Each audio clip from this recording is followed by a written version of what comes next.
নীল আকাশের নিচে রায়হান ও সায়রার প্রেমের গল্প। নীল আকাশের নিচে, যেখানে মেঘেরা সাদা তুলোর মতো ভেসে বেড়ায়, শুরু হয় এক অনন্য প্রেমের গল্প, রায়হান ও সায়রার। প্রথম দেখা। একটি ছোট্ট শহরের কলেজে পড়ত রায়হান ও সায়রা। রায়হান শান্ত স্বভাবের, বইপ্রেমী এক তরুণ, আর সায়রা প্রাণবন্ত, কবিতায় ভেসে বেড়ানো এক স্বপ্নবাজ মেয়ে। কলেজের লাইব্রেরিতেই তাদের প্রথম দেখা। সায়রা হুমায়ুন আহমেদের নীল হরিণ খুঁজছিল, আর রায়হান সেটা ঠিক তখনই ফিরিয়ে দিচ্ছিল লাইব্রেরিতে। দৃষ্টিতে দৃষ্টি আর এক মৃদু হাসি, যেন গল্পটা শুরুটা নির্ধারিতই ছিল। ধীরে ধীরে কাছাকাছি, ছোট ছোট আলাপ, ক্লাসের মাঝে চোখাচোখি, বই বিনিময়। দিনে দিনে তারা একে অপরের প্রতি আকৃষ্ট হয়ে পড়ে। নীল আকাশের নিচে কলেজ মাঠে বসে তারা গল্প করত, ভবিষ্যতের স্বপ্ন আঁকত।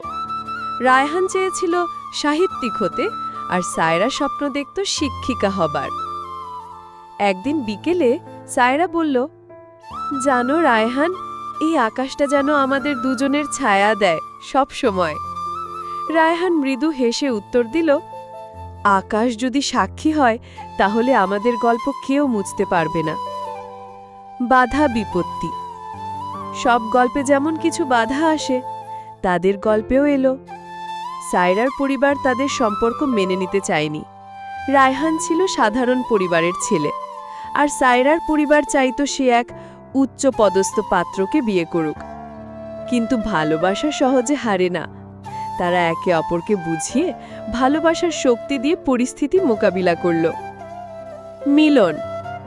বছরখানেক পর রায়হান বিশ্ববিদ্যালয়ে ভর্তি হয়ে তার লেখা দিয়ে জনপ্রিয়তা পেতে শুরু করল।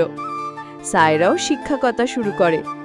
ধীরে ধীরে সায়রার পরিবার বুঝল, এই ভালোবাসা সত্যিকারের, নীল আকাশের নিচের মতো পরিষ্কার।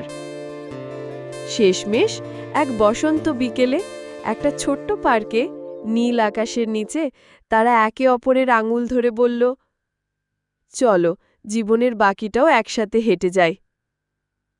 ভালোবাসা কখনো আকাশ ছুঁতে চায় না, শুধু চায় আকাশের নিচে একটু শান্তির ছায়া। রায়হান ও সায়রার গল্প সেই ছায়ার মতোই চিরকালীন।